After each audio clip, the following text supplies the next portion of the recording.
Hey, this is JC. Welcome to Urban Knife Guy, where we explore the urban lifestyle and jungle survival. We are in the jungle, and I've got a useful video for you. It's how to use a parang correctly for jungle bushcraft.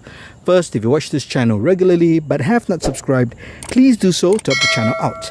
And if you'd like to support the channel even more, do check out my shop links in the pinned comment or description below. You can even join as a channel member. Thanks a lot. I've got two parangs here. Both would be considered more modern parangs, although one is styled traditional. And this video is really for any sort of parang, whether it's a traditional parang, modern parang, cheap parang, or expensive parang, and it will also apply to any kind of big knives or machetes. So let's have a look at the parangs. I have the Village Chandong from my parang. This is a traditional Malaysian style parang, and here we've got something more modern. It's called the Parang Turung by FF Blades out of Ipoh. The blade structure is a bit different. It's thinner. This is designed more for clearing, and this is more of a general 1-2 option for the jungle. This also sports modern micarta scales. It's a full tang blade. This is rat tang, and obviously the handle shapes are very different. So two different parangs, but everything we talk about applies. Let's talk about sheathing and unsheathing, because that's, I think, the most basic. So sheaths come in all forms and shapes and sizes. The traditional sheath for a parang is wooden. Then you also have leather sheaths and kydex sheaths. Now, regardless of what the sheath materials are, you would want to handle them the same way. So when a parang is sheathed, anytime you want to unsheath the parang, do not do this. Always pinch from the top and deploy the parang. Do not grip it this way. Next, when you're moving around at camp and you're not using the parang, always keep it sheathed. If you are not sheathing the parang, make sure you keep it pointed down. Do not hold the parang and walk like this. You might be a danger to others, or even if you're alone, if you trip on a root of a tree, you might fall, and if you're holding this parang up, it might actually stab you, even with a sheep's foot blade like that. If you had a golok style parang which is pointed, then that'll be even worse. So always keep it pointed down to the ground, so if you happen to trip and fall, it will just drop point first to the ground.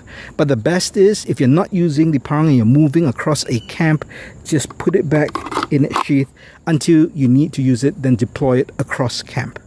Now let's talk about basic parang grips. This would be the most intuitive. It's just a hammer grip, as you would hold any tool of this nature. If you are chopping, you would move back just a bit to grab it like that. And that's why for the traditional parang, there's this kind of swell at the back, and that's really so that you can hold it back and you can use it for chopping. And for regular work, it forms the butt so that your hand doesn't slip off. If you're going to choke up, most parangs, especially traditional parangs, will have an unshaven part over here. You would just move up and you can press your thumb on the spine, and you can do finer work this way. If you really want to do finer work, you could also grab the blade like this, have that handle against your forearm, and if you want, you can lean it against a knee, so you have even more control if you need to do work that way, right? So make sure you get a good grip. It doesn't slip. If you want, you can even grip behind here. So now you have contact points here, here, and the back of the blade, and that gives you very good control for finer work. Now with modern parangs, that ricasso area may not be that long.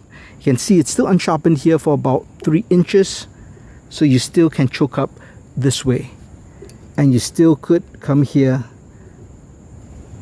in that style of grip as well. So these are the basic grips for holding a parang. Now when it comes to chopping, some people use lanyards.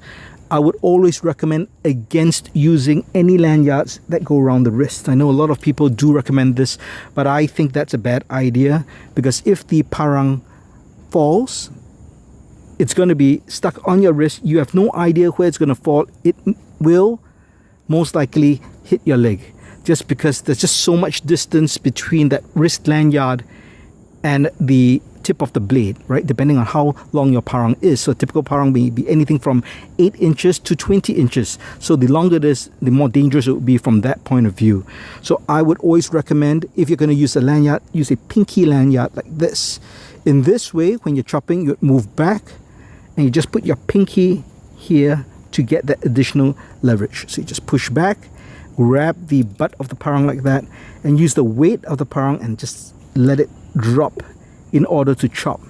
Now, in the event you lose control, you have at least better control of the distance it's going to fall, and you have a better estimation of where it's going to fall, and you probably can get away in time. So if you're going to do any kind of lanyard, just stick to a pinky lanyard like this. Here are some tips when you're chopping wood with a parang. First, it's your grip. You probably want a further back grip so that your hand is on the heel, so you've got a very good purchase. And when you swing, you're letting the weight of the parang come down on the wood. Now, it's very important when you're doing a cut, you want to do V cuts at angles, just like you would with an axe. And when you cut, you want to always cut away from your body. That means you want to make sure your legs are not in line with the parang. So if you are doing a forward chop like that, you do not want your leg in front. You want to move this back. This is, if you miss, you will not hit your leg. If your leg was this way, you are going to chop into your leg and hurt yourself. Same thing with a back cut. You do not want your leg in the way. You want to switch your stance so that if you do miss, it's going to miss your leg. So very important, do not square up when you chop.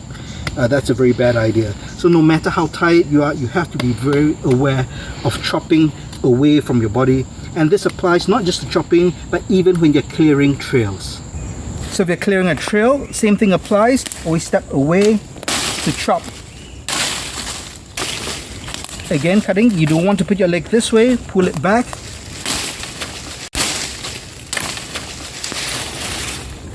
Same thing. I'm not squared up, the leg is away, back chop. I like to touch on the prolonged use of a parang. If you are clearing trails or you're chopping, you are going to perspire, especially in the jungle environment. This means the parang is going to be very slippery. That means it's going to be very dangerous, and it can actually just slip off from your hand.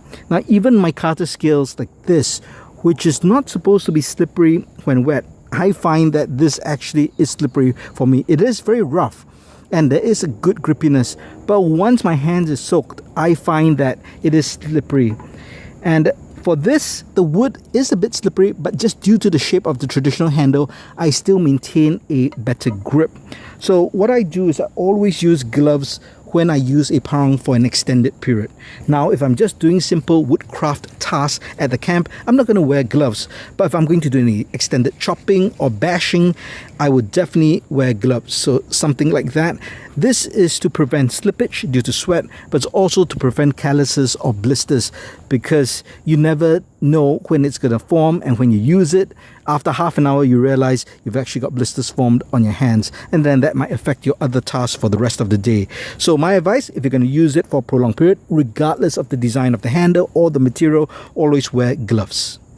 I'll close off this video by saying this. Just like any tool or knife, you want to take the time to get to know your parang. It is something that you have to get to know in terms of its strengths and weaknesses, its different capabilities, and how you grip it, and how you can perform most efficiently with it. So get to know your parang and take your time. And if you're ever tired when using the parang, just stop. Sheath it, take a rest, and then come back to it. It is a big knife, so when you're tired and you don't have full control, it can be a very dangerous tool. Well, that's it. That's my tips on how to use a parang for jungle bushcraft. You have any thoughts on the subject, or do you think I missed out any critical information? Do let me know in the comments below. If you liked the video, please give it a thumbs up, and if you like the content in general, please subscribe to the channel and hit that notification bell. Thanks for watching. Talk to you soon.